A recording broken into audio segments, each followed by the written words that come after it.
It's Paul Gregory, Sergeant, Adams County, Gregory. And Jeff Goodwin with Colorado State Patrol, and that's Goodwin.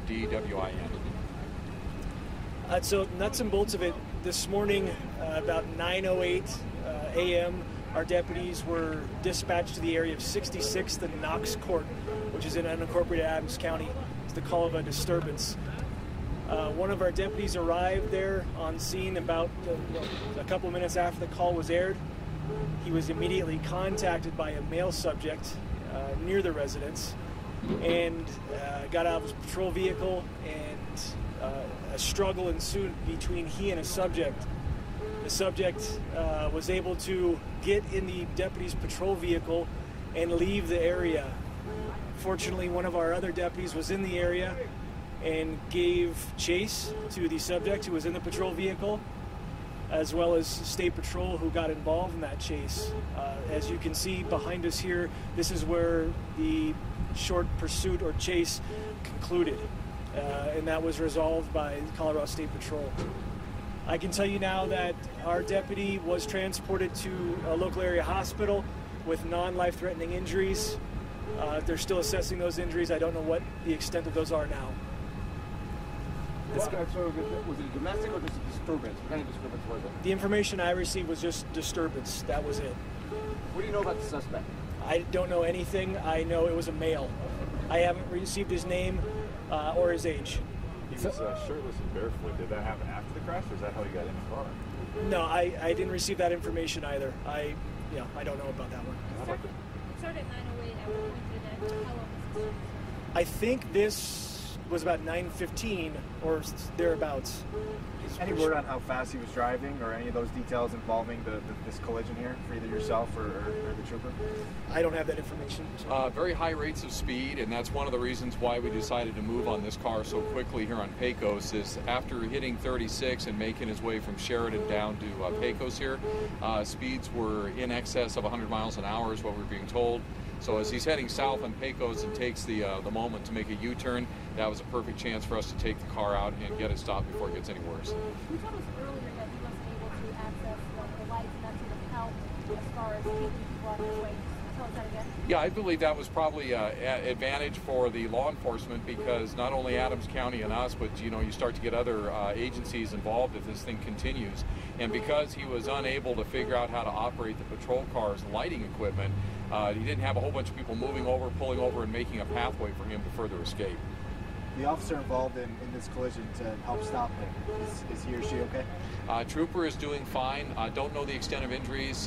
As was mentioned earlier for the Adams County deputy, we're in the same boat, so we're just at the hospital now kind of trying to ascertain all that, but non-life-threatening for sure. Walk us through the thought process following the suspect, whether to stop him, whether to let him go, sort of what goes through your mind or law enforcement mind. Well, there's so many things that go through your mind, but what changes here is you have a law enforcement vehicle that's been stolen. So you have active auto theft, which is a felony, but now you have a law enforcement vehicle that's actually the one that's been stolen. So that ups the ante quite a bit. And what you're thinking about is, if I'm going to terminate the pursuit, where do I do it? How do I do it? How do I keep from injuring other people, saving lives, and not damaging property, along with a myriad of other things? Would you agree?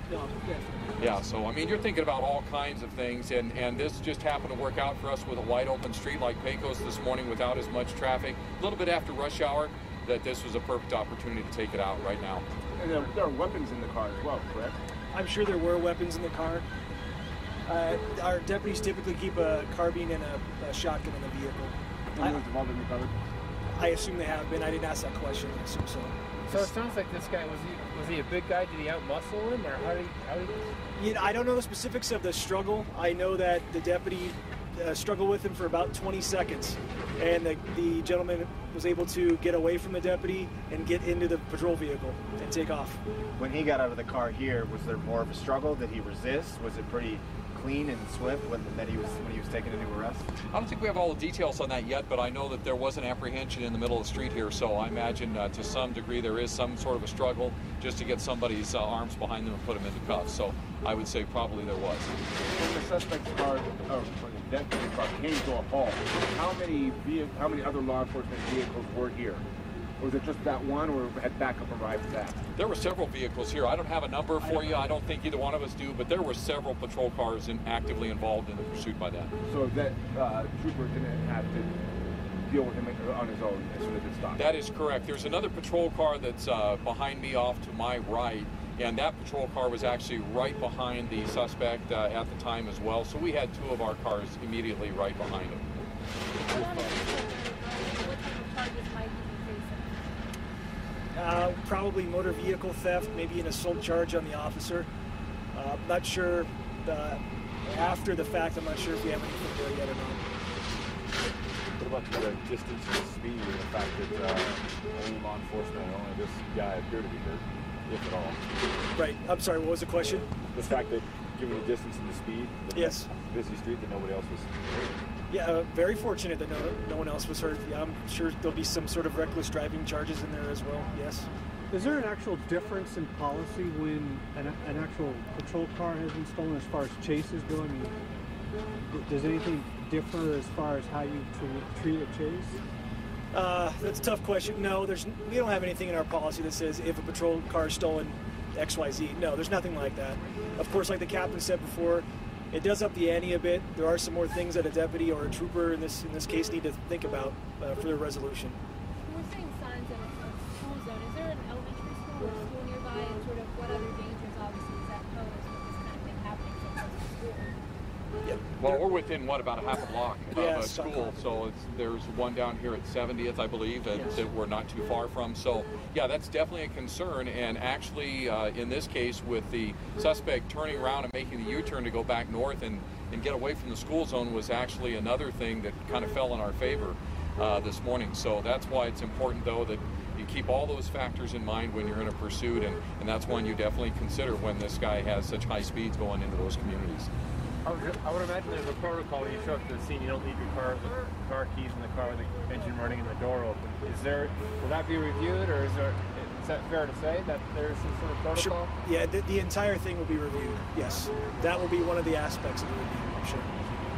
And we'll be doing the same thing on our end as an after-action report for the pursuit itself, just to see how we got involved and then what did we do right, what maybe did we do that we could look at improving down the road. So we'll be doing the same kind of thing.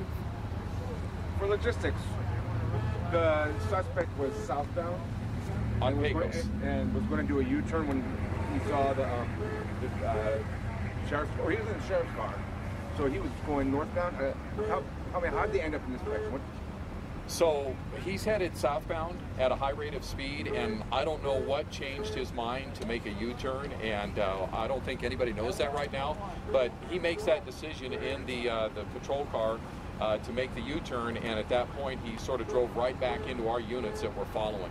So he made a wide, it looks like he made a wide U-turn, and your guys made a sharper U-turn, and that's how you were able to Exactly. We sort of took the inner arch, if you will, the inner part of the circle away from him as he made a very wide, sweeping U-turn. Any early indications that this person might have been under the influence of alcohol or something like that? I haven't heard. I have no indication of that either. Can I get your spelling on his first and last name? Sure. Paul Gregory, Gregory. Title? Sergeant. Your Yeah. deputy's car, can you describe that deputy, longtime deputy, new deputy? No, he is not a new deputy. No, of course we're not releasing the name. He's been on the force for several years. And the same with our trooper, experienced, longtime trooper involved in the collision here that ended the pursuit. So both of these men have a lot of experience, I'm sure. They do. So.